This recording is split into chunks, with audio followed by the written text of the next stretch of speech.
سورہ انفال کی آیت نمبر 31 کہتی ہے، اور جب ان کو ہماری آیتیں پڑھ کر سنائی جاتی ہیں تو کہتے ہیں ہم نے سن لیا ہے، اگر ہم چاہیں تو اسی طرح کا کلام ہم بھی کہہ دیں، اور یہ ہے ہی کیا، صرف اگلے لوگوں کی حکایتیں ہیں۔ اور اسی آیت کی شان نزول سے متعلق سیرہ ابن ہشام کے باب مخالفت مکہ میں لکھا ہوا ہے، ان لوگوں میں سے جو رسول اللہ کو اذیت دیتے اور آپ کی مخالفت کرتے تھے نضر بن حارث بھی تھا۔ وہ عراق کے شہر ہرا جایا کرتا تھا، جہاں وہ ایرانیوں کے قصے اور رستم و اسفند یار کی بہادری کی داستانیں سیکھتا تھا۔ جب وہ مکہ واپس آتا تو قریش کو یہ کہانیاں سناتا اور کہتا، اللہ کی قسم محمد جو کچھ سناتا ہے وہ تو محض اگلے لوگوں کے افسانے ہیں، میں اس سے بہتر کہانیاں سنا سکتا ہوں۔ پھر وہ قریش کے ساتھ بیٹھتا اور انہیں ان کہانیوں سے محظوظ کرتا۔ جب رسول اللہ قرآن کی تلاوت فرماتے تو نضر بن حارث کہتا، یہ تو محض پہلے لوگوں کے افسانے ہیں، جیسا کہ سورۃ انفال کی آیت نمبر 31 میں ذکر ہوا ہے، اِنَّ هَذَا إِلَىٰ أَسَاطِيرِ الْأَوَّلِينَ۔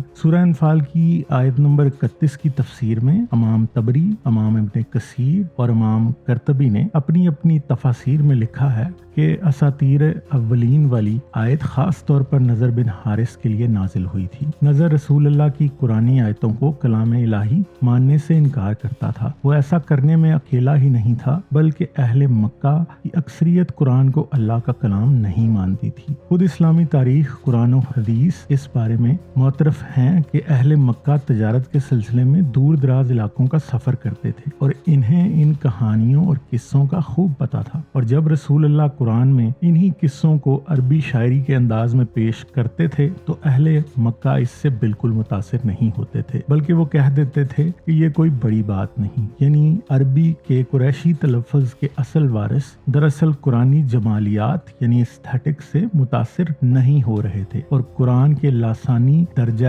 جمالیات سے مکمل انکاری تھے۔ نظر جو عراق و فارس کا سفر باقاعدگی سے کرتا تھا، وہاں سے قصے اور کہانیاں سن کر آتا اور آ کر اہل مکہ کو سنا کر کہتا، کہو کس کی کہانی بہتر ہے، اور اہل مکہ اس کی کہانیوں کو رسول اللہ کے قرآن سے بہتر قرار دے دیتے۔